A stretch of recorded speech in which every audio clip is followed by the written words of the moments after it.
오늘은 지난번에 이제 교회의 유래에 대해서 우리가 함께 나눴잖아요. 오늘은 이제 교회의 역할과 기능에 대해서 함께 나눠보려고 합니다.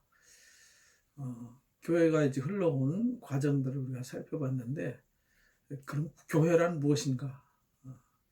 거기에 대한 이제 질문을 던져서 우리가 이제 스스로 답할 수 있어야 합니다. 교회란 하나님 택하신 언약 공동체거든요. 택하신 언약 공동체인데, 공동체라는 그 자체를 우리는 이제 마치 내가 아닌 이렇게 제3자의 입장에 서 있는 이런 경우가 많아요. 근데 이 공동체라는 말은 사도 바울이 아주 간단하게 정의를 내려줬어요. 예수님이 머리고 우리가 이제 지체다. 예수님이 머리고 우리가 지체니까 우리가 하나죠, 하나. 그러니까 교회는 공동체가 교회지만 궁극적으로 파고 들어가면 내가 곧 교회라는 겁니다.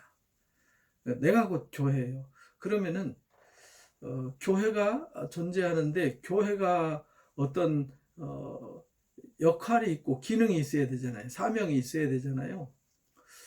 그 교회의 사명, 교회의 역할 또는 교회의 기능이 뭘까를 살펴볼 때 그거는 어떤 그 건물 안에 있는, 또는 뭐 목사나 어떤 그 당의 조직이나 뭐 이런 조직이 움직이는 것이 아니라, 사실은 내가 곧 교회이기 때문에 나의 역할, 나의 기능, 나의 사명, 그게 곧 교회의 사명입니다. 근데 지금 우리 교회들이 가장 딜레마에 빠져 있는 것이, 교회 그러면은 건물과 어떤 공동체 개념으로만 이렇게 치부해버리고 나는 교회가 아닌 것처럼 사는데 가장 큰 문제가 있는 겁니다. 그러니까 어느 간판 달아놓은 교회가 있는데 각 개인은 교회로서의 역할과 기능을 하지 않아요.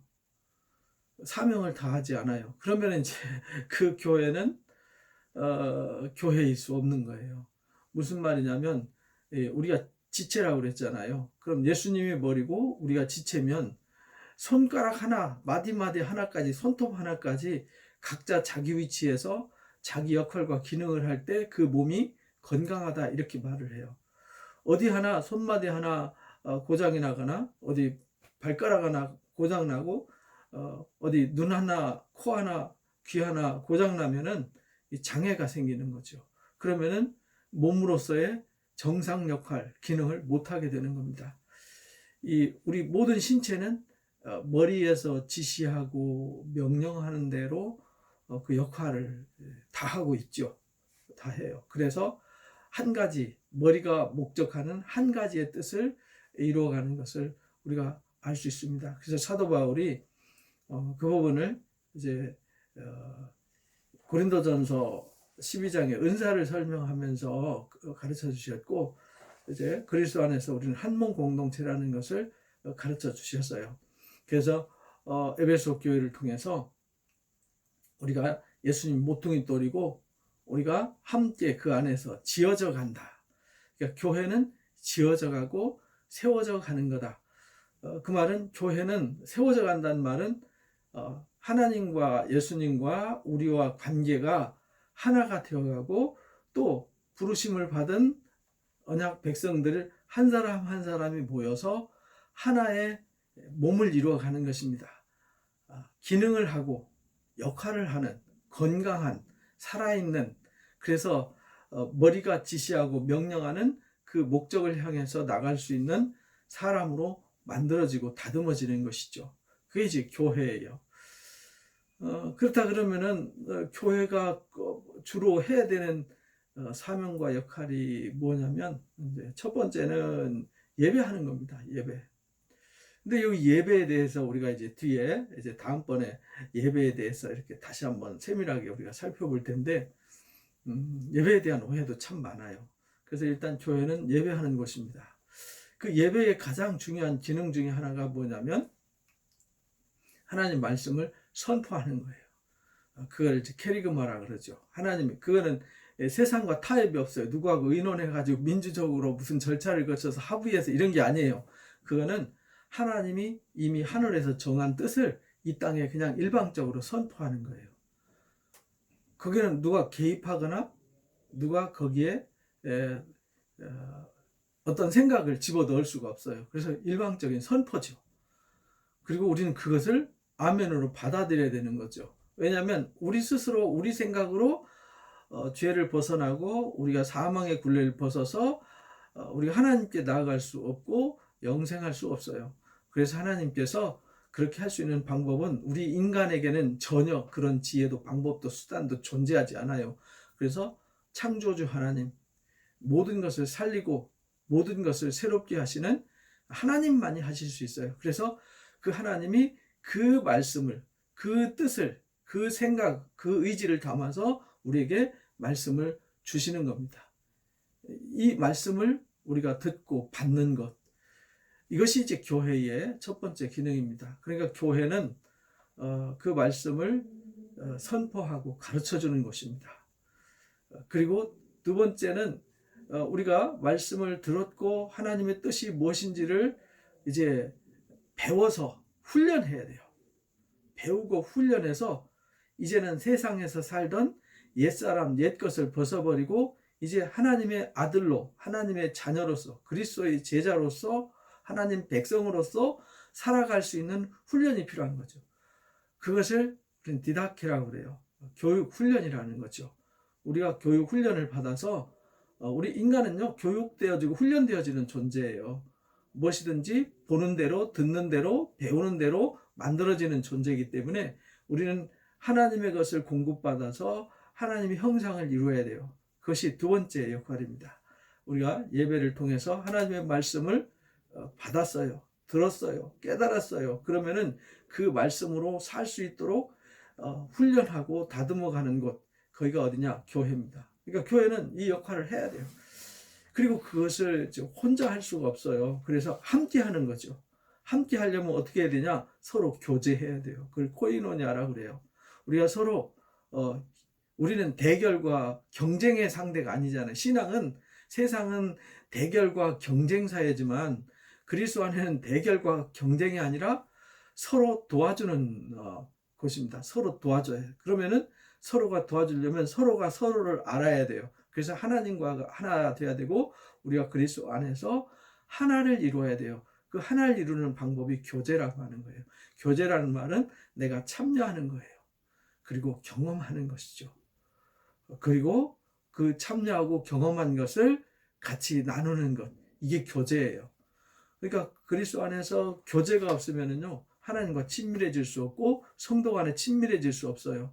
하나님과 친밀하지 않고 가족과 이웃과 친밀해지지 않으면, 또 교우들끼리 친밀해지지 않으면 그 틈에 삐집고 들어오는 게 누구냐면 사탄이란 말이에요. 사탄이가 삐집고 들어오기 때문에 우리가 공동체 생활은 꼭 필요한 거예요. 교제가 꼭 있어야 되는 거죠. 교제가 없는 삶은요, 외롭고 곤고하고 사탄이가 마음대로 휘둘릴 수 있는 환경이 되기 때문에 우리는요, 그리스도 안에서 교제를 이루어 가야 돼요. 그래서 교제는 굉장히 중요해요.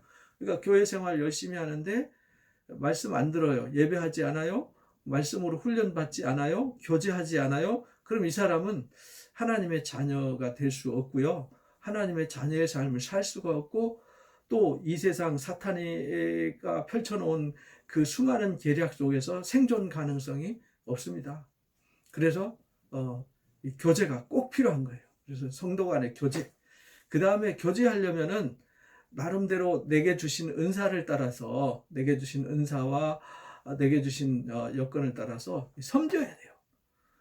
섬겨줘야 됩니다. 그래서 주일날 또 이렇게 오면은 서로 인사하고 서로 반갑게 환영해 주면서 또 교회 안에 청소도 하고 또 서로 이렇게 나눌 수 있도록 뒤에서 섬겨주고 예배할 수 있도록 준비하는 일, 이런 일도 섬겨줘야 되고요.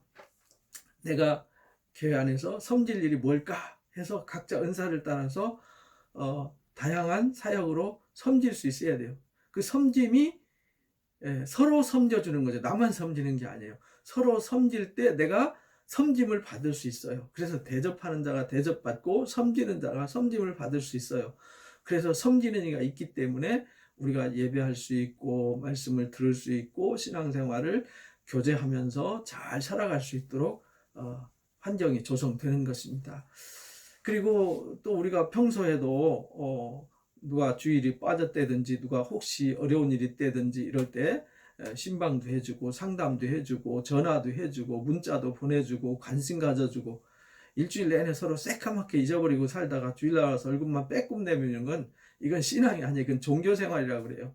우리는 종교생활하는 종교인이 아니라 하나님의 말씀으로 사는 사람들 아닙니까? 그래서 우리는 종교인이 아니에요. 그래서 우리가 섬김이 있어야 됩니다. 그 다음에 이제 우리가 해야 되는 것이 우리가 복음을 전해야 돼요.